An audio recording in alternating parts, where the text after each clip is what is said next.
സകലവും ആരാധനയും സ്തുതിയും പുകഴ്ചയും ഉണ്ടായിരിക്കട്ടെ.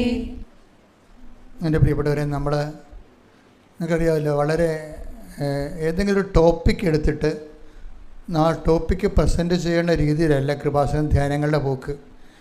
നമുക്ക് കർത്താവ് ഒരു വചനം തന്നിട്ട് പിന്നെ അത് എക്സ്പ്ലെയിൻ ചെയ്ത് കഴിയുമ്പോൾ കർത്താവ് ലിങ്ക് ചെയ്ത് വേറൊരു വചനം തന്നിട്ട് കർത്താവ് നമ്മളെ ജീവിതബന്ധിയായിട്ട് ഇങ്ങനെ വചനാധിഷ്ഠിതമായിട്ട് വഴി നടത്തുകയാണ്.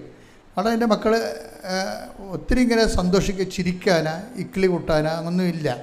ആ കറക്റ്റ് കാര്യങ്ങളെ പറഞ്ഞു പോകത്തുള്ളൂ. പക്ഷേ നിങ്ങൾ സീരിയസ് ആയിട്ട് വിഷയം ഏറ്റെടുക്കുകയാണെങ്കിൽ നിങ്ങൾക്ക് ദൈവത്തിൻ്റെ കൈ പിടിച്ച് നടക്കാൻ പറ്റും.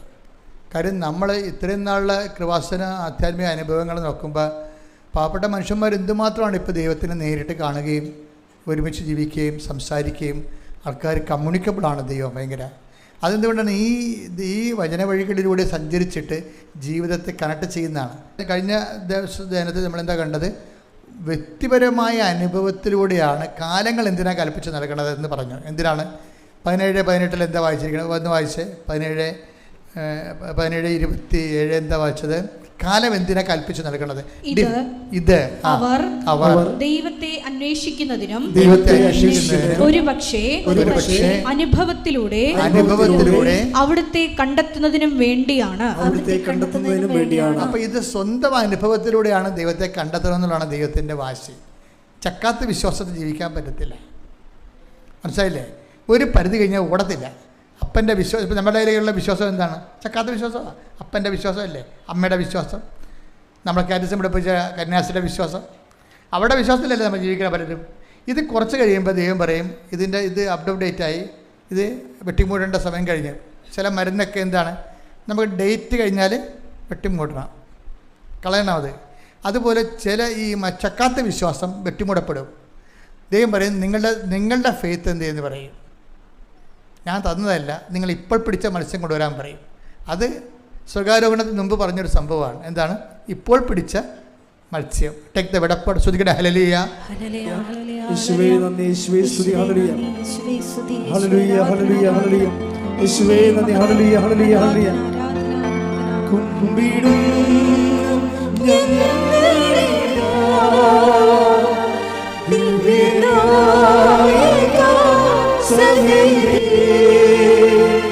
കുമ്പിടും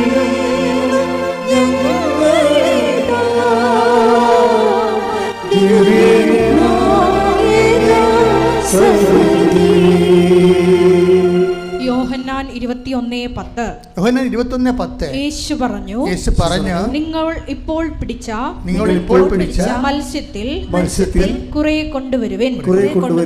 അതിന് സ്വന്തം അനുഭവങ്ങൾ എന്ന് പറയുന്നത്. അത് നേരത്തെ അവിടെ കടൽക്കരയെ കണ്ടത് എന്താണ്? തിബേരിയസ് കടൽക്കരയിൽ കർത്താവ് നൽകിയ മത്സ്യങ്ങളെ ഈശോ അപ്പോസ്തലന്മാർക്ക് വേണ്ടി പാകപ്പെടുത്തി കൊടുക്കുന്ന ബ്രേക്ക്ഫാസ്റ്റാണ്.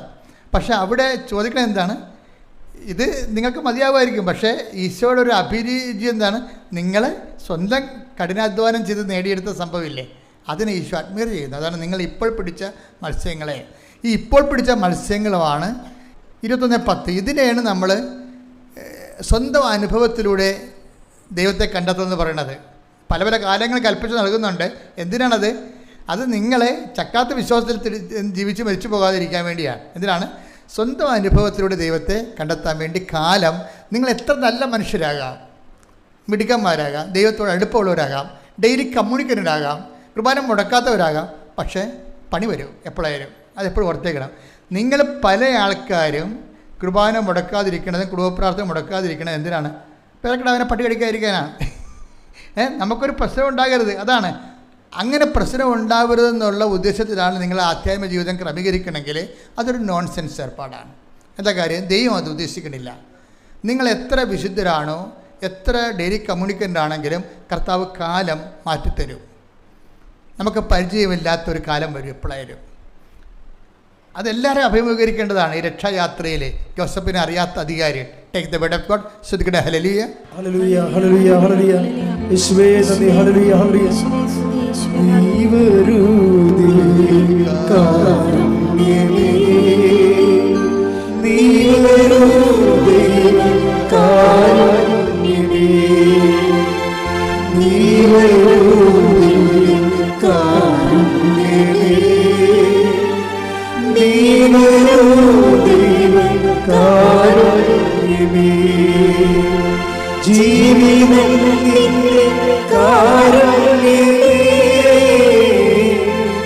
ജീവനേ കാരുണ്യമേ. അപ്പോസ്തലപ്രവർത്തനങ്ങൾ 7:18. ജോസഫിനെ അറിയാത്ത ഒരു രാജാവ് അവിടെ അധികാരത്തിൽ വന്നു. കാലം മാറണം കണ്ടില്ലേ? ജോസഫ് പ്രധാനമന്ത്രിയായിരുന്നു, അവിടുത്തെ എല്ലാ സമ്പത്തിൻ്റെയും അധിപനായിരുന്നു. അയാൾക്കൊരു കുഴപ്പമില്ല. അയാൾ സഹോദരങ്ങളെല്ലാം സന്ധിച്ചു, അപ്പനെ സന്ധിച്ചു, വംശത്തെ സ്നേഹിച്ചു, മിടുക്കനായി ജീവിച്ചു. പക്ഷേ ഇത്രയും വൃത്തിമേനോട് ജീവിച്ചെങ്കിലും ദൈവത്തിൻ്റെ കൽപ്പിതങ്ങൾ എന്താണ്? അവിടെ നിന്ന് ഓരോരുത്തർക്കും ഓരോ കാലം കൽപ്പിച്ച് നൽകുന്നു. എന്തിനാണത്? നിത്യത. എന്താണ്? ഞാൻ ഉള്ളിടത്ത് എൻ്റെ സേവകനും ഉണ്ടായിരിക്കും. യോഹന്നാൻ 12:26. എന്നെ ശുശ്രൂഷിക്കാൻ ആഗ്രഹിക്കുന്നവൻ എന്നെ അനുഗമിക്കട്ടെ. അപ്പോൾ ഞാൻ ആയിരിക്കുന്നിടത്ത് എന്റെ ശുശ്രൂഷകനും ആയിരിക്കും. എന്നെ ശുശ്രൂഷിക്കുന്നവനെ പിതാവ് ബഹുമാനിക്കും. അപ്പൊ കേസ് കെട്ട് പിതാവിൻ്റെ അടുത്ത് എത്തി, നിത്യത വരെ എത്തിയെന്നർത്ഥം. ക്ലിയർ അല്ലേ? പിതാവെന്ന് പറഞ്ഞ പണിയാണ് ബൈബിളിൽ. എന്താണ്? എത്തേണ്ട സ്ഥലത്ത് യാത്ര എത്തിയെന്നർത്ഥം. യേശു എത്തിയ സ്ഥലത്ത് നമ്മൾ എത്തുകയാണ്. യേശു എത്തിയ സ്ഥലത്ത് എവിടെയാണ്? പിതാവിൻ്റെ അടുത്താണ് അല്ലേ? അവിടെ എന്നെ സ്നേഹിക്കുന്നവനെ എൻ്റെ പിതാവ് മാനിക്കുമെന്ന് പറഞ്ഞാൽ പിതാവ് അവിടെ വന്ന് അവിടെ കക്ഷിയായി. അപ്പോൾ നമ്മളിവിടെ എത്തിയിരിക്കുന്നത്, എന്നെ അനുഗമിക്കുന്നവൻ എന്നെ സേവിക്കുന്നവൻ എന്നെ അനുഗമിക്കട്ടെ. ആരാണ് അനുഗമിക്കേണ്ടത്? എന്നെ അനുഗമിക്കണവൻ സ്വന്തം കുരിശെടുക്കട്ടെ. കണ്ട, ഈ കുരിശൻ നിത്യതയുമായിട്ടാണ്. കുരിശൊരു പാലമാണ്. ഭൂമിയിൽ നിന്ന് നിത്യതയിലേക്ക് നീട്ടി വെച്ചിരിക്കുന്ന ഒരു പാലമാണ് കുരിശ്. കൈയടിച്ച് ശ്രദ്ധിക്കട്ടെ. ഹല്ലേലൂയ.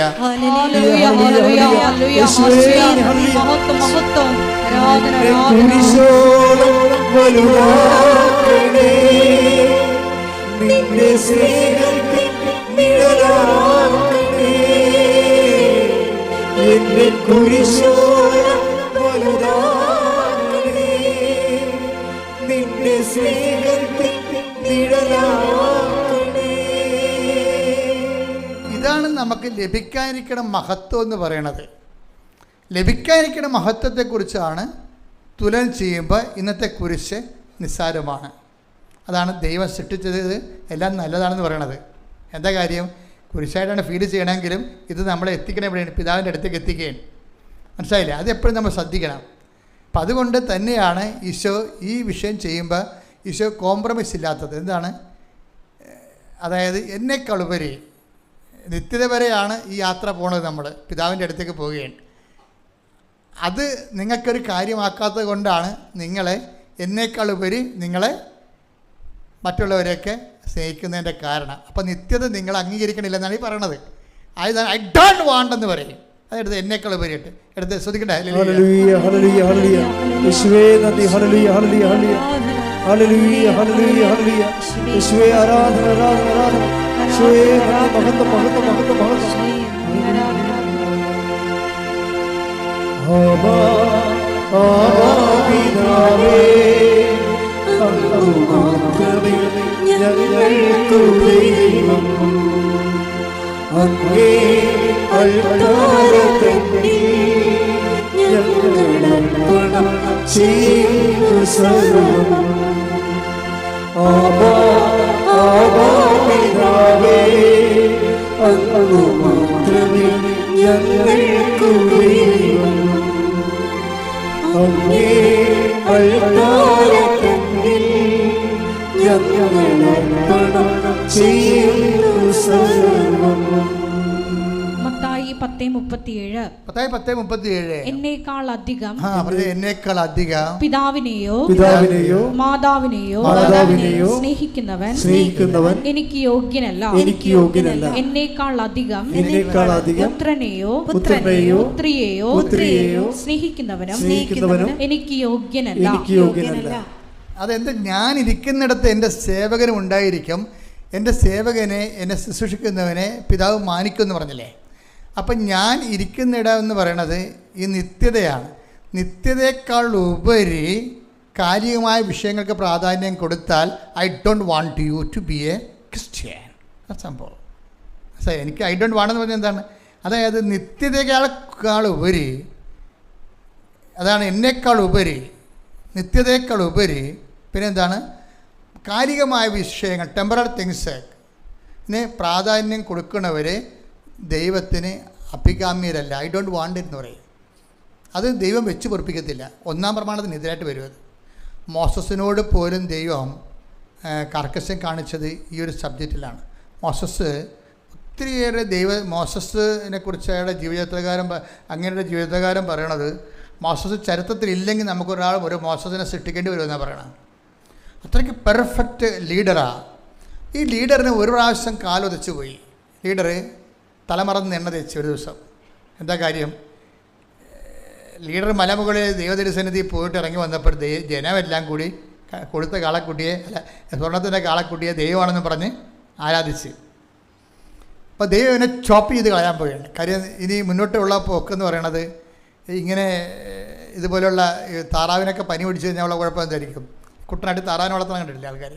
അപ്പോൾ അവർ താറാവിന് ഒരു പനി പിടിച്ച് കഴിഞ്ഞാൽ, ഒരു താറാവിന് പനി പിടിച്ച് കഴിഞ്ഞാൽ അയാൾ ആ താറാവുകാരൻ എന്ത് ചെയ്യും? ആ താറാവിനെ പൊക്കിയെടുത്തിട്ട് പെടലിഞ്ഞിരിച്ചിട്ട് എറിഞ്ഞ് കളയും. എന്താ കാര്യം? ബാക്കി എല്ലാത്തിനും അല്ലെ പനി പിടിക്കും. അതുകൊണ്ട് മോസസ് എന്ന് പറയുന്നത് അപ്പം തന്നെ ആളെ തലവെട്ടി കളയും.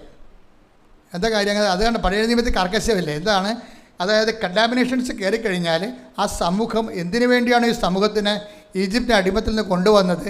ഈ 10-12 പേര് പിഴച്ചുപോയത് കാരണം, ഇവന്മാർ കാരണം മൊത്തം സമൂഹം വീണ്ടും പഴയ അടിമത്തത്തിലേക്ക് പോകും. അതുകൊണ്ട് അവിടെ വെച്ച് തന്നെ പണി കൊടുക്കും. അപ്പോൾ ദൈവം ഈ സാധനത്തിനെ അവസാനിപ്പിക്കാൻ പോയിരുന്നു. അപ്പോൾ എന്ത് ചെയ്ത്? മോസസ് ദൈവത്തിൻ്റെ കാര്യം കെട്ടി വീണിട്ട് പറഞ്ഞ്, നീ ഒരിക്കലും ഈ ജനത്തെ നശിപ്പിക്കരുത്. അപ്പോൾ നശിപ്പിച്ച് കഴിഞ്ഞാലുള്ള കുഴപ്പമെന്ന് വെച്ച് കഴിഞ്ഞാൽ, അങ്ങനെ നിനക്ക് നശിപ്പിക്കണമെന്നുണ്ടെങ്കിൽ ഈ എൻ്റെ പേര് നിൻ്റെ പുസ്തകത്തിൽ നിന്ന് വെട്ടിക്കളയാൻ പറയും. ഇതൊരു മണ്ടത്തരമായിപ്പോയി ശരിക്കും പറഞ്ഞാൽ. പുള്ളി വികാരം കൊണ്ട് പറഞ്ഞതാണ്, ജനങ്ങളുടെ സ്നേഹം കൊണ്ട് പറഞ്ഞതാണ്. പക്ഷേ ഇത് സംഗതി പണിയായിപ്പോയി. പിറ്റേ ദിവസം പുള്ളിയുടെ പ്രാർത്ഥനാ ജീവിതത്തിന് പാളിച്ച വരും. നമ്മൾ ശ്രദ്ധിച്ചാൽ മതി. ജോഷുവ ഇവിടെ വെച്ചാൽ ജോഷുവ കയറാൻ തുടങ്ങണത്. പുറപ്പാട് 32:32. അവിടുന്ന് കനിഞ്ഞ് അവരുടെ പാപം ക്ഷമിക്കണം. അവിടുന്ന് മോസസ് പറയണതാണ്, ഈ വിഗ്രഹാദിന്റെ പാപം ക്ഷമിക്കണം. അല്ലെങ്കിൽ അവിടുന്ന് എഴുതിയിട്ടുള്ള പുസ്തകത്തിൽ നിന്ന് എന്റെ പേര് മായ്ച്ചു കളഞ്ഞാലും. ഇപ്പൊ എന്നാ പറ്റി? ദൈവത്തിന്റെ പുസ്തകത്തിൽ നിന്ന് ഇങ്ങയുടെ പേര് മായ്ച്ചു കളയാൻ പറയുകയാണ്. അപ്പം അതിനൊരു വിലയുമില്ല ആ പുസ്തകത്തിന്. നമ്മളെല്ലാവരും ജീവിക്കണം എന്തിനാണ്? ആ പുസ്തകത്തെ പേരെഴുതി ചേർക്കാനാണ്. ബൈബിൾ അവസാനിക്കണം എന്തിനാ? ജീവൻ്റെ പുസ്തകത്തിൽ പേരെഴുതപ്പെട്ടവരെ കുറിച്ചാണ് ബൈബിൾ അവസാനം പറയണത്. എന്താ പറയണത്? വെളിപ്പാട് 20:15 ജീവന്റെ ഗ്രന്ഥത്തിൽ പേരെഴുതപ്പെടാത്തവരെല്ലാം അഗ്നി തടാകത്തിലേക്ക് എറിയപ്പെട്ടു. പ്രാർത്ഥന പോലും ദൈവത്തോട് ചോദിച്ച് പ്രാർത്ഥിക്കണമെന്നാണ്. ദൈവമേ, ഞാൻ ഇങ്ങനെ പ്രാർത്ഥിക്കാൻ പോകുമ്പോൾ ഇതിൻ്റെ അകത്ത് വല്ല കൺകറൻസിൻ്റെ കുഴപ്പമുണ്ടോ? ഇയാൾ ദൈവത്തോട് ചോദിക്കാതെ പുള്ളി വികാരം കൊണ്ടൊരു പ്രാർത്ഥിച്ചപ്പോൾ എന്ത് പറ്റി? ജനമകത്തും ദൈവം പുറത്തുമായി.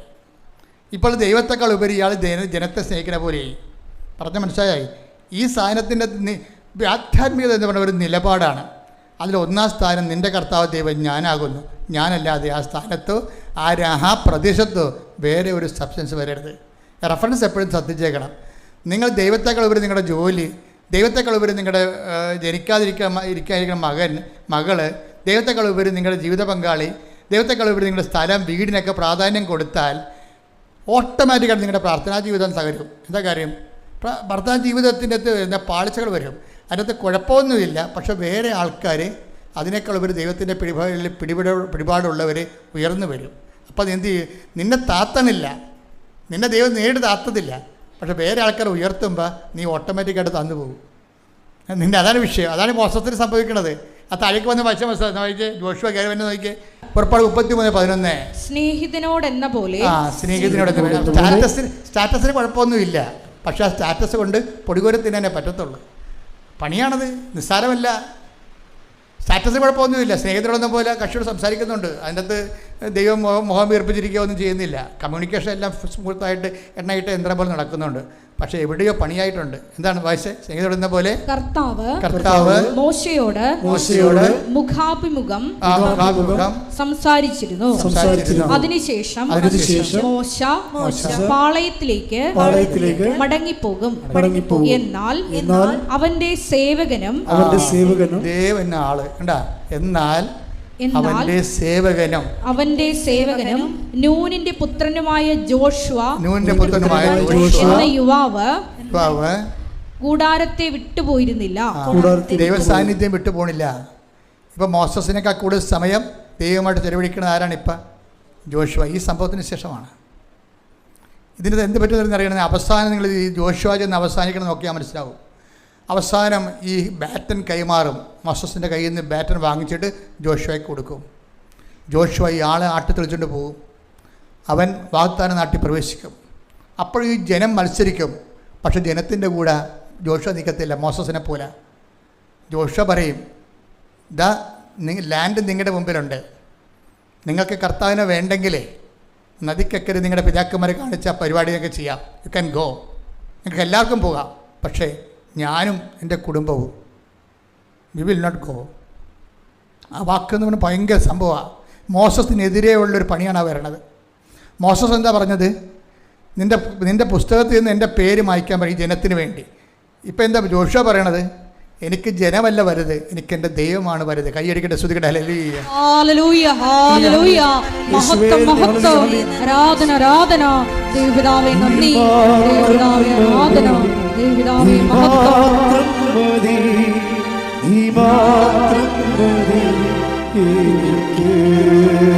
ഒരുമിച്ച് പാടുക. യോശുവ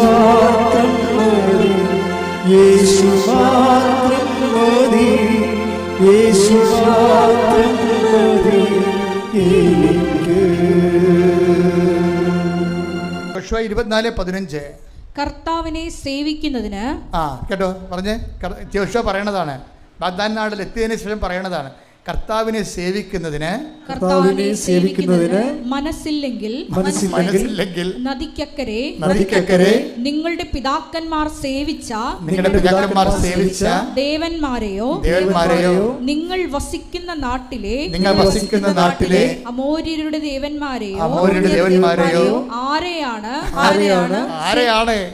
സേവിക്കുക എന്ന് ഇന്ന് തന്നെ തീരുമാനിക്കുവിൻ. ഞാനും എന്റെ കുടുംബവും കർത്താവിനെ സേവിക്കും. ശ്രുതികട്ടെ. ഹല്ലേലൂയ, ഹല്ലേലൂയ, ഹല്ലേലൂയ,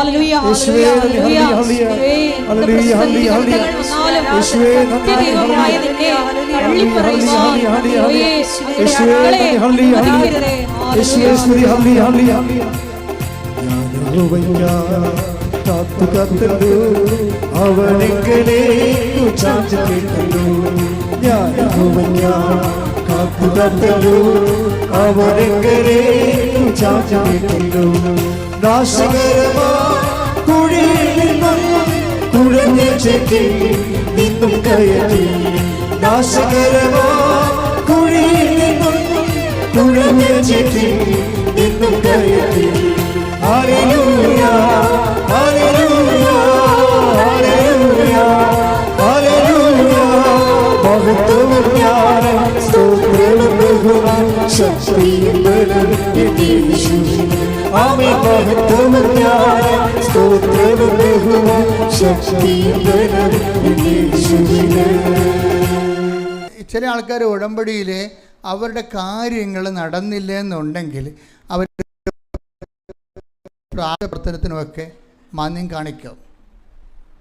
നിങ്ങൾ മാന്യം കാണിക്കുമ്പോൾ ഉണ്ടാകുന്നൊരു പ്രശ്നം എന്ന് പറയണത് ഈ ജോഷുവയും മോസസും തമ്മിലുള്ള റിലേ പോലെ ഇരിക്കും. ബാറ്റിനറിയാതെ കൈമാറിപ്പോകും. കാര്യം എപ്പോഴും നമ്മൾ ശ്രദ്ധിക്കണം. ഒരു കാര്യം നടന്നില്ലെങ്കിലും നിങ്ങൾ ആ കാര്യത്തിനേക്കാൾ ഉപരി എന്തു ചെയ്യണം? ദൈവത്തിന് പ്രാധാന്യം കൊടുത്തിട്ട് അവൻ്റെ വചനമനുസരിച്ചുകൊണ്ട് കാര്യം നടക്കാത്ത ചില കാര്യങ്ങളുണ്ടാകുന്ന ഞാൻ നിങ്ങളോട് പറഞ്ഞിട്ടുണ്ടല്ലേ. ഇപ്പോൾ 20% നടക്കാത്ത കാര്യങ്ങളുണ്ടാകും. അതിനെ നമ്മൾ കുരിശെന്ന് പറയണത്.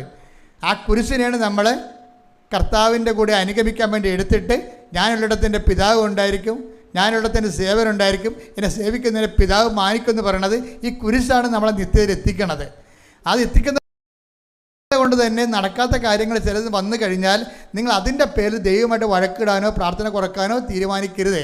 അത് വലിയ അബദ്ധങ്ങൾ ഉണ്ടാക്കും. പ്രാർത്ഥിക്കുക. കർത്താവായ ദൈവമേ, എന്റെ ജീവിതത്തിലെ ദൈവഹിതം പോലെ ഏൽപ്പിച്ചു നൽകുന്ന കൽപ്പിച്ചു നൽകുന്ന ദൈവവിളികളെ ദൈവസ്നേഹത്തോടെ സ്വീകരിക്കുവാനും നിത്യതയ്ക്കുള്ള ആസ്തിയായി സ്വരുക്കൂട്ടിക്കൊണ്ട് ജീവിതത്തിന്റെ സങ്കടങ്ങളെ സന്തോഷത്തോടെ സമീപിക്കുവാൻ സുവിശേഷത്തിന്റെ അഭിഷേകം സാക്ഷിയുടെ ജീവിത അവസ്ഥകളെ എനിക്ക് നൽകണമേ. ശ്രദ്ധിക്കട്ടെ.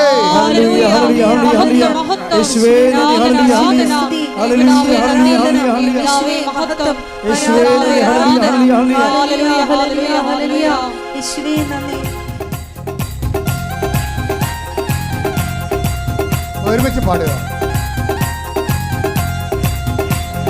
കഷ്ടങ്ങൾ സാരമില്ല, കണ്ണുനീർ സാരമില്ല, കഷ്ടങ്ങൾ സാരമില്ല, കണ്ണുനീർ സാരമില്ല, നിത്യതേജസ്സിൽ ഘനമോർത്തിടുമ്പോൾ ഞൊടി നേരത്തേക്കുള്ള കഷ്ടങ്ങൾ സാരമില്ല, കണ്ണുനീർ സാരമില്ല, നിത്യതേജസ്സിൽ ഘനമോർത്തിടുമ്പോൾ ഞൊടി നേരത്തേക്കുള്ള കഷ്ടങ്ങൾ സാരമില്ല, കണ്ണുനീർ സാരമില്ല.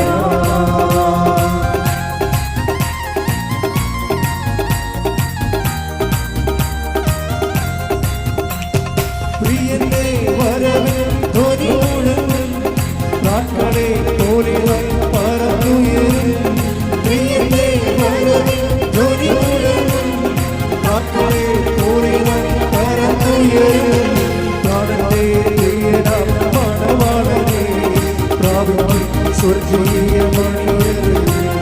പ്രാണന്റെ പ്രിയനാം മണവാളനെ പ്രാപിക്കും സ്വർഗീയ മണിയറേ.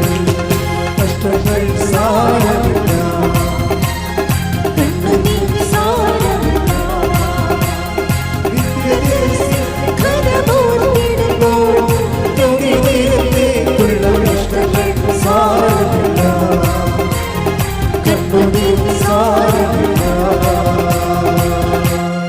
പരിശുദ്ധ പരമദിവ്യകാരുണ്യത്തിന് എന്നേരവും ആരാധനയും സ്തുതിയും പുകഴ്ചയും ഉണ്ടായിരിക്കട്ടെ.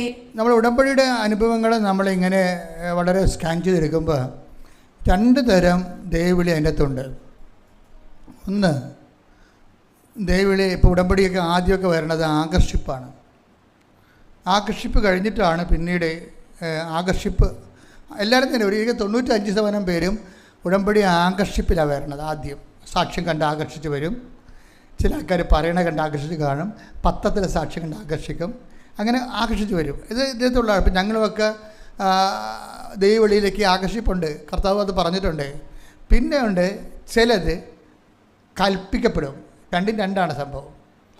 ചില ആൾക്കാർ ആകർഷിച്ച് വരുന്ന ആൾക്കാർ ഇപ്പോൾ കഴിഞ്ഞ ദിവസങ്ങളിൽ ഒരു സാക്ഷ്യം ഉണ്ടായി.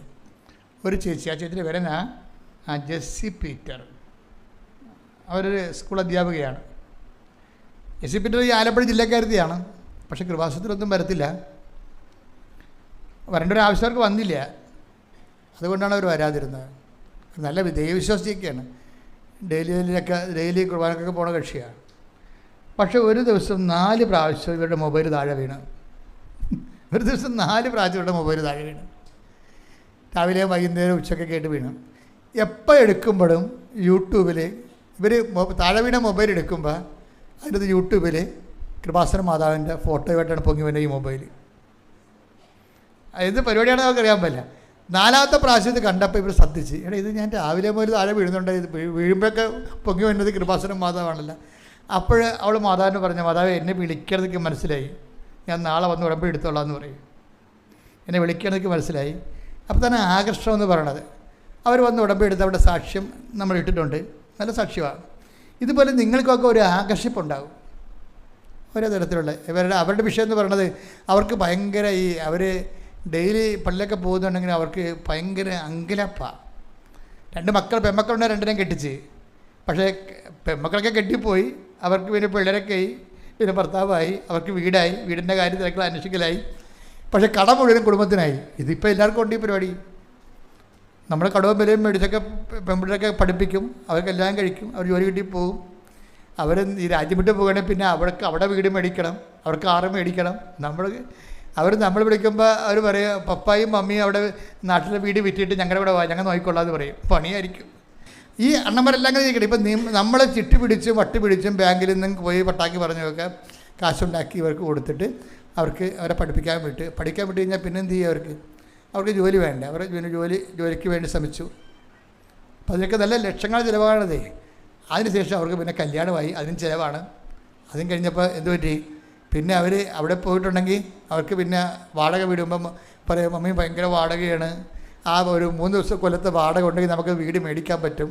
അപ്പം മമ്മി പറയും നിങ്ങൾ മേടിക്കുന്നത് മക്കളെ പറയാം. ശരിയല്ലേ സംഭവം? മക്കൾ അവിടെ നിന്ന് ലോൺ എടുത്ത് മേടിക്കും. അപ്പം 40 ലക്ഷം 80 ലക്ഷം 3 കോടി 4 കോടിയൊക്കെയാണ് വരണത്. അവസാനം കോടിയൊക്കെ ആയിരിക്കും. അവരവിടെ കോടി അവിടെ ഇരിക്കും. ഇവിടുന്ന് പോകാൻ പറ്റുമോ? ഇങ്ങോട്ട് വരാൻ പറ്റത്തില്ല, കാശില്ല. അങ്ങോട്ട് പോകാൻ പറ്റണമെങ്കിൽ മമ്മിക്ക് ഇവരെ പഠിപ്പിച്ചതിൻ്റെ ലോൺ ഇപ്പോഴും കിടപ്പുണ്ട്. കേരളം ഭയങ്കര, അതായത് നിങ്ങൾ ഈ എന്നെ കേൾക്കുന്ന പഠിച്ചു പോയ മക്കളുണ്ടെങ്കിൽ ഓർക്കണം, നിങ്ങളെ മാതാപിതാക്കന്മാർക്ക് പണി തന്നിട്ടാണ് കടലിൽ നിന്ന് കയറിയിരിക്കുന്നത് പലരും. അറിയത്തില്ല, മാതാപിതാക്കന്മാർക്ക് ഇത് പണി കിട്ടിയിട്ടില്ല, അറിഞ്ഞിട്ടില്ല, മാതാപിതാക്കന്മാരും അറിഞ്ഞിട്ടില്ല ഈ സംഭവം. ആത്മാർത്ഥമായിട്ട് പണിതിട്ടാണ് ഇവർ പോയിരിക്കുന്നത്. അതിൻ്റെ അകത്തൊരു 50% പേര് മാതാപിതാക്കന്മാർ നോക്കുന്നുണ്ട്, 50% പേര് നോക്കണില്ല. ഈ നെടുമ്പാശ്ശേരിയിൽ പറന്നാൽ ഒരു 5000 മീറ്റർ പറന്ന് കഴിയുമ്പോൾ പൊക്കത്തിലാകുമ്പോൾ തന്നെ നിങ്ങളുടെ കാര്യത്തിൽ സ്വാഹ. പിന്നെ മൈൻഡ് സെറ്റ് എല്ലാം മാറും. പിന്നെ അവിടെ ജീവിത രീതി മാറും, ചിന്താ പദ്ധതികൾ മാറും, ലൈഫ് സ്റ്റൈൽ മാറും. നമ്മളൊക്കെ ഒരു പുറംപോക്കുകാരും പഴഞ്ചന്മാരും ഒക്കെ ഇട്ടവരാണ്. തമസമല്ല ലൈഫ് നിങ്ങൾക്ക് അറിയത്തില്ല. നിങ്ങൾ അവിടെ പോയി ഇപ്പോൾ എല്ലാവരും പാസ്പോർട്ട് എടുത്ത് വെച്ചിട്ടുണ്ടേ. മകൾ പ്രസവിക്കുമെന്ന് പറഞ്ഞുകൊണ്ട് പാസ്പോർട്ട് എടുത്ത് വെച്ചിട്ട് മകൾ പോകുമ്പോൾ പിറ്റേഴ്ച പോയി പാസ്പോർട്ട് എടുക്കുന്ന ആൾക്കാരുണ്ട്. പിറ്റേഴ്ച തന്നെ പോയി പാസ്പോർട്ട് എടുക്കും. എപ്പോഴും പ്രസവം ഉണ്ടാകുമല്ല എന്ന് പറഞ്ഞിട്ട് നിങ്ങൾ ആ കൊച്ചിനെ വളർത്തി 2 കൊല്ലം കഴിയുമ്പോൾ നിങ്ങളവർ കൊറിയർ ചെയ്യും. ഇപ്പോൾ ബ്ലൂ ഡാർട്ടറില്ല, ബ്ലൂ ഡാർട്ടർ, അവർ നിങ്ങളെ കൊറിയർ ചെയ്യാൻ വേണ്ടി പുതിയ ഒരു സംഭവം തുടങ്ങിയിട്ടുണ്ട്. മാതാപിതാക്കന്മാർ അവിടുന്ന് കൊറിയർ ആ കൊച്ചിന് 2 വയസ്സ് കിട്ടി ആയാൽ മതി. അതുവരെ ഭയങ്കര തേരും പാലും പഞ്ചാരയും ഒക്കെ ആയിരിക്കും. 2 വയസ്സായി കഴിഞ്ഞാൽ അപ്പം തന്നെ പാക്ക് ചെയ്യും. എല്ലാവരും പാക്ക് ചെയ്യുമെന്ന് ഞാൻ പറയില്ല. പിന്നെ ജോസഫ് ഞങ്ങളുടെ കൊച്ചിനെ അറിയാമല്ലോ, ഞാൻ തേനും പാലും പോയിരിക്കും, എൻ്റെ അവരെ ജീവനാണ് എന്ന് പറയും. ജീവനാണ് അല്ലെന്ന് ഞാൻ പറഞ്ഞില്ലല്ല. ഇനി ജീവൻ കഴിഞ്ഞിട്ട് എപ്പോഴും കുറച്ച് മരണം എപ്പോഴും ഉണ്ടല്ല, വരുവേ കതിരുന്നാൽ മതി. കുറച്ച് കഴിയുമ്പോൾ എല്ലാം മാറും. ഇപ്പം ഇവരുടെ പ്രശ്നം അതാണ്, ഈ ചരിത്രത്തിൻ്റെ പ്രശ്നം അതാണ്. എന്താ പ്രശ്നം? അവർ പറയണം. പക്ഷേ അവരുടെ പെൺമക്കൾ വലിയ കുഴപ്പമില്ലാത്തതാണ് കേട്ടോ. എല്ലാവരും ഞാൻ 50% ഓക്കെ ആണെന്ന് പറഞ്ഞു, 50% പ്രശ്നമുള്ളൂ. ഇവരുടെയൊക്കെ ഈ കടമെല്ലാം വന്ന് ഇവർക്ക് കൂടി. ഇവർ എല്ലാ ദിവസവും പള്ളിയിൽ പോകുന്നുണ്ട്, പക്ഷേ മനസ്സിങ്ങനെ ആന്തിക്കൊണ്ടിരിക്കുകയാണ്. കടം പലിശക്ക് കയറിക്കൊണ്ടിരിക്കുകയാണ്. ഇത് എവിടെ ചെന്ന് അവസാനിക്കുമെന്ന് പറയും. ഇവർക്ക് എവിടെ പോകണമെന്നറിയാൻ പാടില്ല. പക്ഷേ ദൈവമായിട്ട് ഇങ്ങനെ ഡെയിലി കമ്മ്യൂണിക്കൻ്റാണ്. കർത്താവിനെ സ്വീകരിക്കുന്ന ആളായത് കാരണം ദൈവത്തിൻ്റെ ആൾക്കാരെ ദൈവം വിടത്തില്ലല്ല. അപ്പോൾ ഉടനെ ഇവിടെ മൊബൈൽ തട്ടി താഴെ ഇട്ടിട്ട് ഇവിടെ എങ്ങാണ്ട് എന്താ ചെയ്യേണ്ടതെന്ന് പറഞ്ഞു കൊടുത്ത് പൊങ്ങി വരുമ്പോൾ കൃപാസനം മാതാവ്. അങ്ങനെ ഒരു ദിവസം 4 പ്രാവശ്യം സംഭവിച്ചു. 4 പ്രാവശ്യം സംഭവിച്ച് അവസാനം വന്ന് ഇവർ ഉടമ്പടി എടുത്തിട്ട് ആദ്യമൊന്നും മാതാവ് മൈൻഡ് ചെയ്യില്ല. ഉടമ്പടി മര്യാദയ്ക്ക് ജീവിക്കണമെന്ന് പറഞ്ഞിട്ട് ഈ നാട്ടിലുള്ള ആളല്ലേ. ഞങ്ങളും അങ്ങനെയാണ്. ഈ എന്തെങ്കിലും വിഷയം ഉണ്ടാകുമ്പോൾ ആലപ്പുഴക്കാർ വഴി വരുവേ. അപ്പോൾ ഞങ്ങൾ പറയും ഉടമ്പടി എടുക്കാൻ പറയും. അയ്യോ അച്ഛൻ ഞങ്ങളുടെ പള്ളി അച്ഛൻ ഇരുന്നിട്ടുള്ളതാണ്. ഞാൻ ഇരുന്നിട്ടുണ്ട്, നടന്നിട്ടുണ്ട്, അതൊക്കെ ശരിയാണ്. പക്ഷേ തൽക്കാലം നമ്മൾ സംസാരിക്കണമെങ്കിൽ ഈ സ്ഥാപനം ഉണ്ടായിട്ട് 30 കൊല്ലമായി ഇല്ലേ, 30 കൊല്ലമല്ലേ. അപ്പോൾ അത് സ്വാഭാവികമായിട്ടും നിങ്ങൾ ആദ്യം ഈ സ്ഥാപനത്തെക്കുറിച്ച് അവിടെ നടക്കുന്ന കാര്യങ്ങളെക്കുറിച്ചും കർത്താവിനെക്കുറിച്ചും അമ്മ അവിടെ ചെയ്യുന്ന കാര്യങ്ങളെക്കുറിച്ചൊക്കെ ഒന്ന് പഠിക്കും. അത് കഴിഞ്ഞ് നമ്മൾ സംസാരിക്കാമെന്ന് പറയും. വേറെ കാര്യമൊന്നുമില്ല. അതെന്താ സംഭവിച്ചു? ഈ ചേച്ചി ഇതുപോലെ തന്നെ ചില ആൾക്കാർക്കുണ്ട്, അവർ നല്ലവണ്ണമാണല്ലോ ജീവിക്കുന്നത്, അവരുടെ രീതി അനുസരിച്ച് പോയാൽ പിന്നെ എന്തിനാണ് എക്സ്ട്രാ ആയിട്ട് ആണെന്ന് ചോദിക്കും. പക്ഷേ ഉള്ള പ്രശ്നം വെച്ച് കഴിഞ്ഞാൽ നമ്മൾ ഏതെങ്കിലും ഒരു ഘട്ടത്തിൽ ഇപ്പം അച്ഛന്മാർ വന്ന് എന്നോട് ചോദിക്കത്തില്ലേ, അച്ഛന്മാരും ബഹുമാനോടെ സിസ്റ്റേഴ്സും ചോദിക്കുന്നുണ്ട്. കുറേ അച്ഛന്മാർ ഉടമ്പടി എടുത്തിട്ടുണ്ടേ. CMA അച്ഛന്മാർ എടുത്തിട്ടുണ്ട്, യാക്കോബ അച്ഛന്മാർ എടുത്തിട്ടുണ്ട്, ഓർത്തഡോക്സ് അച്ഛന്മാർ എടുത്തിട്ടുണ്ട്. അവരുടെ ജീവിത പങ്കാളിയോട് വന്ന് കുടുംബസമേതം ഉടമ്പടി എടുത്തിട്ടുണ്ട്. ഉടമ്പടി പുതുക്കിയിട്ടുള്ള 3, 4, 5 പുതുക്കിയിട്ടുള്ള യാക്കോബ അച്ഛന്മാരുണ്ട്. അപ്പോൾ ഇവർ ആദ്യ കാലങ്ങളിൽ കത്തോലിക്ക അച്ഛന്മാരും വന്ന് ചോദിക്കും, അച്ഛൻ നമ്മളൊക്കെ ഒരു ഉടമ്പടിയിലല്ലേ അച്ഛനും ഉടമ്പടി എടുത്തിട്ടാണല്ലോ അച്ഛനാകണത്.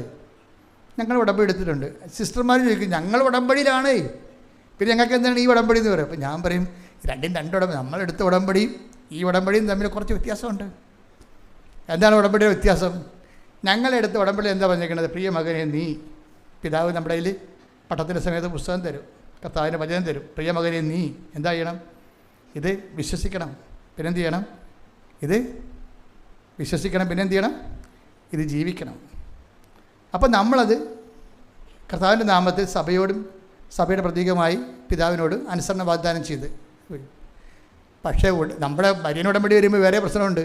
പ്രിയമകനെ, നീ ഇത് വിശ്വസിച്ചാൽ മാത്രം പോരാ, ഇത് ജീവിച്ചാൽ മാത്രം പോരാ, ഇതെന്താണ് വെയിലും മഴയും കൊണ്ട് നടന്ന് ഇത് പ്രചരിപ്പിക്കണം. അതാണ് പ്രശ്നം.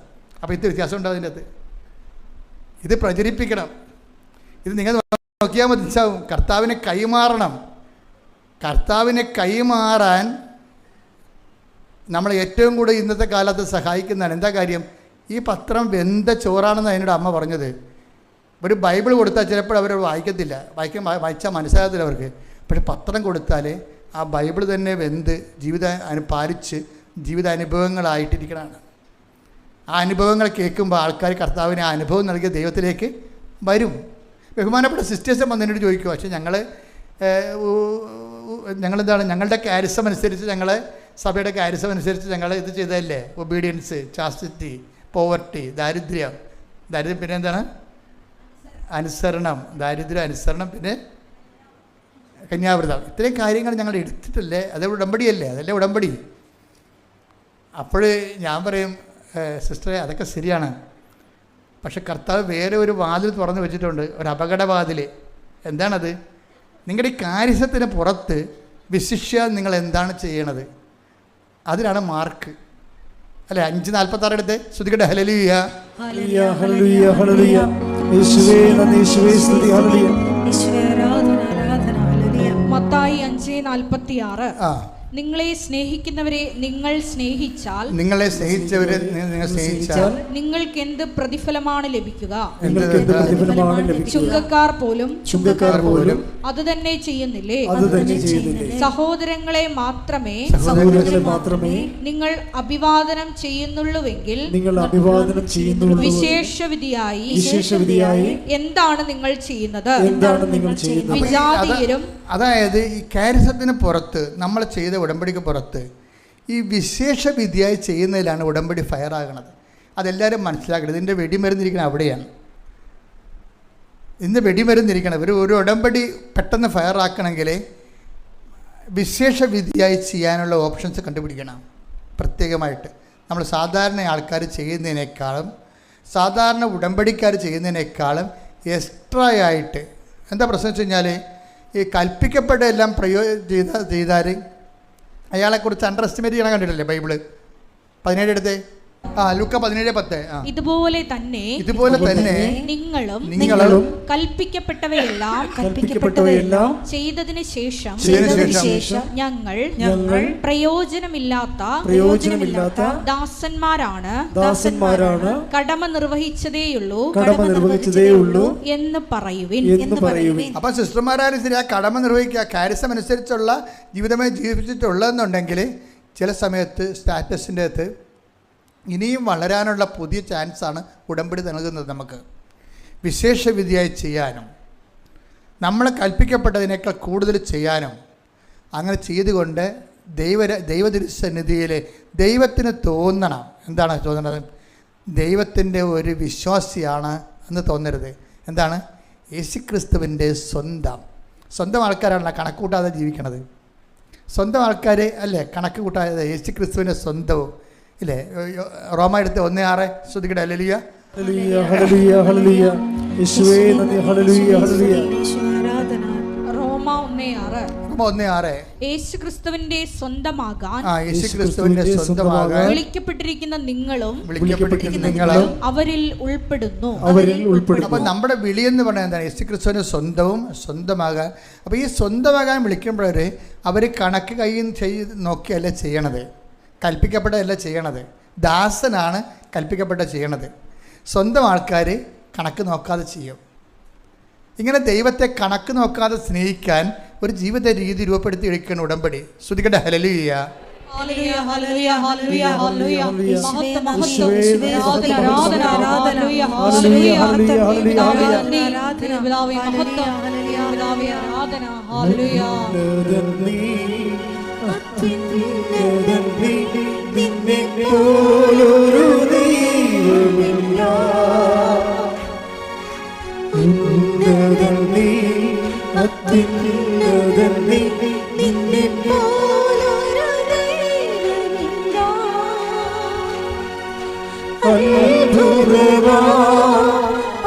അതിശയമാ നീ മാത്രമേ ദൈവമെന്നും അത്ഭുതമാ അതിശയമാ നീ മാത്രമേ ദൈവമെന്നും. പരിശുദ്ധ പരമദിവ്യകാരുണ്യത്തിന് ആരാധനയും സ്തുതിയും പുകഴ്ചയും ഉണ്ടായിരിക്കട്ടെ. ഈ സ്വന്തമായ സംഭവം എന്ന് വരുമ്പോഴാണ് നമ്മൾ ആകർഷിച്ചതും കൽപ്പിക്കപ്പെട്ടതും പോലെ വരണം, രണ്ടും രണ്ടായിട്ട് വരണത്. ചില കാര്യങ്ങൾ ദൈവത്തിൻ്റെ പേരിൽ ദൈവഹിതം പോലെ നമ്മൾ ദൈവത്തിൻ്റെ മകൻ മകൾ എന്ന രീതിയിൽ ദൈവരാജ്യത്തിന് വേണ്ടിയും സഭയ്ക്ക് വേണ്ടിയും ചില വിഷയങ്ങൾ നമ്മൾ ദൈവം കൽപ്പിച്ചതുപോലെ നമ്മൾ ഏറ്റെടുക്കും. അതാണ് ഏൽപ്പിച്ച ജോലി എന്ന് പറയണത്. കർത്താവ് പറഞ്ഞില്ലേ, പിതാവേ അങ്ങനെ ഏൽപ്പിച്ച ജോലി ഞാൻ പൂർത്തിയാക്കിയില്ലല്ലോ. വിശ്വസ്തത കാണിച്ചതിനാണ് ഈശോ അങ്ങനെ പറഞ്ഞത്. ഈശോ പൂർത്തിയാക്കിയില്ല നമുക്കറിയാമല്ലോ. 10 ദിവസമൊക്കെ ഓരോരുത്തർ എത്തിയിട്ടില്ല, ജസ്റ്റ് ഒറ്റ കൊടുക്കാൻ പോണതേ ഉള്ളൂ. അവരുടെ ജീവിതം തീർന്ന് ഇനി വരാൻ പോണ ഈ കർത്താവിൻ്റെ ഗെത്സമനി പ്രാർത്ഥനയ്ക്ക് ശേഷം ഉണ്ടാകാൻ പോകുന്ന ബോംബ് പൊട്ടലെന്ന് പറയുന്നത് വല്ലാത്ത ബോംബ് പൊട്ടലാണ്. എന്താണ്? 10 ദിവസം തള്ളി പറയാൻ പോകുന്നു, യുദാസ് ഒറ്റ കൊടുക്കാൻ പോണ്, മർക്കോസ് തുണിയില്ലാണ്ട് ഓടാൻ പോണ്, എന്തെല്ലാം പരിപാടികളാണ് വരാൻ പോണത്.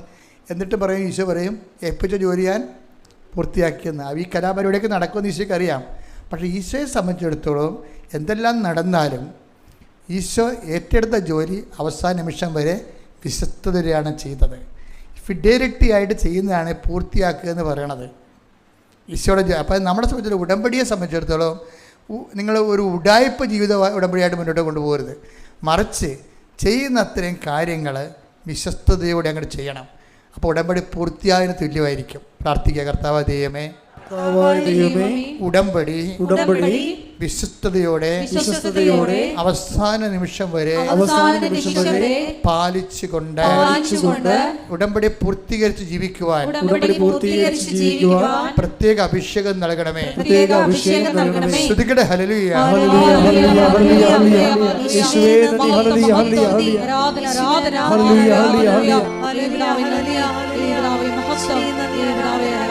ഉടമ്പടി പ്രാർത്ഥനയിൽ ഉടനടി പരിഹാരമേകും. ഉടമ്പടി പ്രാർത്ഥനയിൽ ഉടനടി പരിഹാരമേകും. അവൻ പറയുന്നത് ചെയ്തിടും. ജീവിതം ധന്യമായിത്തീർന്നിടും.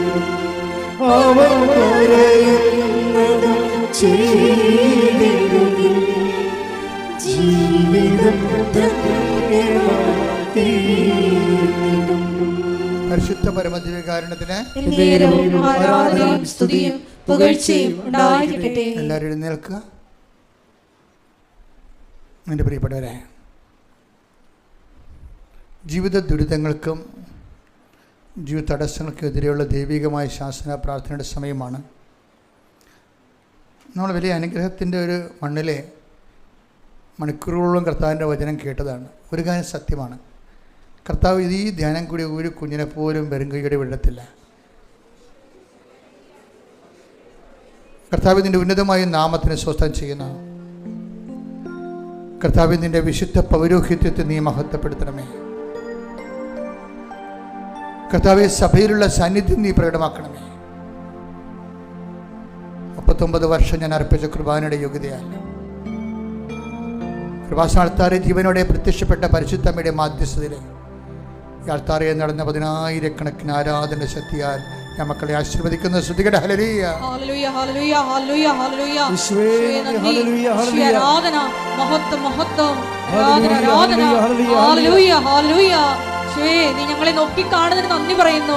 ഞങ്ങളെ സന്ധിക്കുന്നതിന് നന്ദി പറയുന്നു. ഞങ്ങളെ കരുണയോടെ നോക്കുന്നതിന് നന്ദി പറയുന്നു. ഹല്ലേലൂയ.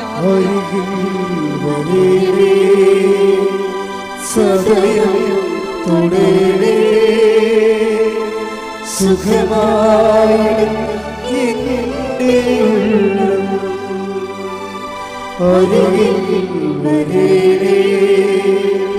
സദയം തുടരേ സുഖമായിടും എൻ്റെ ഉള്ളം. പരിശുദ്ധ പരമദിവ്യകാരുണ്യത്തിന് ആരാധനയും സ്തുതിയും പുകഴ്ചയും ഉണ്ടായിരിക്കട്ടെ. മക്കളെ, രോഗസൗഖ്യ പ്രാർത്ഥനയുടെ സമയമാണ്. നിങ്ങൾ കൈകൾ മാറ്റി മാറ്റി വെക്കണം. രോഗമുള്ളിടത്തേക്ക് നെഞ്ചുവേദനയുള്ളവർ നെഞ്ചിൽ വെക്കണം. അതിനുശേഷം കരൾ രോഗമുള്ളവർ നെഞ്ചിൻ്റെ താഴെ കൈ വെക്കണം. ഉദരരോഗമുള്ളവർ കൈ വയറിൽ വെക്കണം. കുടൽ രോഗമുള്ളവർ താഴേക്ക് ഇറക്കി വെക്കണം. ഇങ്ങനെ ഓരോ സ്ഥലങ്ങൾ എവിടെയാണ് നിങ്ങൾക്ക് വേദനകൾ, കർത്താവ് നിങ്ങളെ മാതാവിൻ്റെ പ്രത്യക്ഷീകരണത്തിന് നമുക്ക് ഉള്ള ഏറ്റവും വലിയ അനുഗ്രഹം എന്താ? ദൈവത്തിൻ്റെ ഏറ്റവും വലിയൊരു ആവശ്യമാണ് മാതാവിൻ്റെ പ്രത്യക്ഷീകരണം സഭ ഏറ്റെടുക്കുക എന്നുള്ളത്. അതിനാണ് നമ്മൾ പ്രത്യക്ഷീകരണ പ്രാർത്ഥന ചൊല്ലണത്. അതുകൊണ്ട് തന്നെ ഈ സന്ദേശം കൈമാറുന്നത് ദൈവത്തിൻ്റെ ഒരു ആവശ്യമായതുകൊണ്ട് തന്നെ നമുക്ക് അർഹതയോടെ പ്രാർത്ഥിക്കാൻ, യോഗ്യതയോടെ പ്രാർത്ഥിക്കാൻ കഴിയും.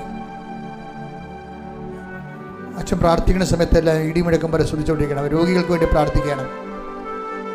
കർത്താവേ, നിന്റെ വിശുദ്ധ പൗരോഹിത്യത്തെ മഹത്വപ്പെടുത്തണമേ. കർത്താവേ, നിന്റെ തിരുമറുപാടുന്ന വലത്തുകര, ആണിപ്പഴുതാറുന്ന അത്ഭുതകര അങ്ങനെ മക്കളുടെ ശിരസിൽ വെക്കണേ പ്രാർത്ഥിക്കുന്നു. ഉച്ചമുതൽ ഉള്ളംകാലം വരെ കർത്താവിൻ്റെ രക്തം പടരട്ടെ. എല്ലാ കൊശങ്ങളിലും പേശികളിലും കർത്താവിൻ്റെ രക്തം പടരട്ടെ. കർത്താവേ, കരൾ രോഗികളെ സ്പർശിക്കണമേ. കർത്താവേ, സ്പൈനക്കോഡിന് അസുഖമുള്ളവരെ, സ്പിൻകടത്തിന് വേദനയുള്ളവരെ, സിസ്റ്റുള്ളവരെ, മുഴകളുള്ളവരെ കർത്താവേ സ്പർശിക്കണമെന്ന് പ്രാർത്ഥിക്കുന്നു. കണ്ണിന് കാഴ്ച കുറവുള്ളവരെ സ്പർശിക്കണമേ. കർത്താവ്, മൂക്കിന് ഇൻഫെക്ഷൻ ഉള്ളവരെ സ്പർശിക്കണം പ്രാർത്ഥിക്കുന്നു. ചെവി കേൾവി കുറവുള്ളവരെ സ്പർശിക്കുന്നു. തൊണ്ടയിൽ വേദനയുള്ളവരെ, തൊണ്ടയിൽ സിസ്റ്റുള്ളവരെ, തൈറോയ്ഡ് രോഗികളെ, ടോൺസിറ്റ് രോഗികളെ കർത്താവേ നിന്റെ തിരുമറുപാടുന്ന വലത് കർത്താവ് സ്പർശിക്കണേ പ്രാർത്ഥിക്കുന്നു. ഈശോയെ, കിഡ്നി രോഗികളെ സ്പർശിക്കണേ കർത്താവേ. പാങ്ക്രിയാസ് രോഗികളെ സ്പർശിക്കണേ കർത്താവേ. PCOD രോഗികളെ സ്പർശിക്കണേ കർത്താവേ. ശ്വാസകോശ രോഗികളെ സ്പർശിക്കണേ കർത്താവേ. ക്യാൻസർ രോഗികളെ സ്പർശിക്കണേ കർത്താവേ. ഉച്ച മുതൽ ഉള്ളംകാല് വരെ കർത്താവിൻ്റെ രക്തം പടരട്ടെ. എല്ലാ കൊശങ്ങളിലും പെശുകളിലും കർത്താവിൻ്റെ രക്തം പടരട്ടെ. 39 വർഷം അർപ്പിച്ച കൃപാന്റെ യോഗ്യതയാൽ അസ്ഥി രോഗങ്ങൾ, അസ്ഥി ഉരുക്കങ്ങൾ, അണ്ടാശയ രോഗങ്ങൾ, ഗർഭാശയ രോഗങ്ങൾ, ഹെർണിയ രോഗങ്ങൾ യേശുവിൻ്റെ നാമത്തിൽ മാറിപ്പോകട്ടെ. ശ്രുതികട്ടെ. Hallelujah, hallelujah, hallelujah. എല്ലാ രോഗികളും സുഖപ്പെട്ടുകൊണ്ട് അങ്ങയുടെ നാമത്തെ ആരാധനയിലൂടെ വീണ്ടും വീണ്ടും മഹത്വപ്പെടുത്തണമേ. Hallelujah, hallelujah. മഹത്വം, മഹത്വം. ആരാധന, ഹല്ലേലൂയ, ഹല്ലേലൂയ, ഹല്ലേലൂയ. യേശുവേ നന്ദി, യേശുവേ ആരാധന, ഹല്ലേലൂയ, ഹല്ലേലൂയ. മഹത്വം, മഹത്വം. ആരാധന, ഹല്ലേലൂയ, ഹല്ലേലൂയ.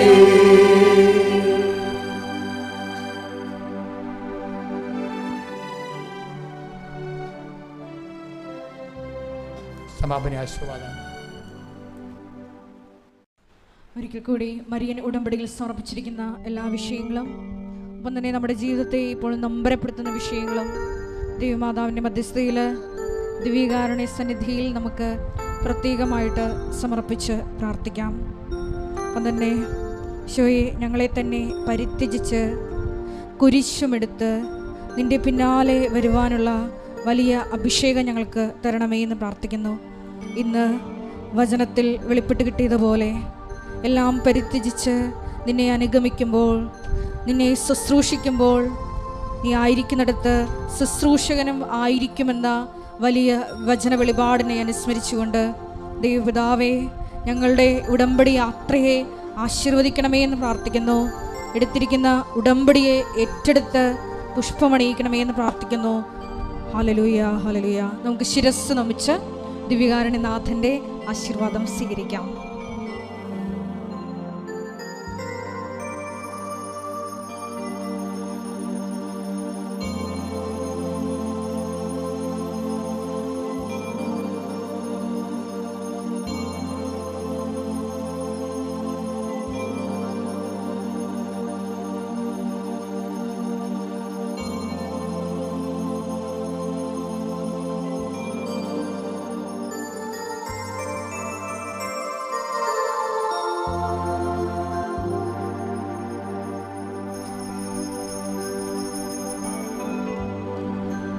പരിശുദ്ധ പരമ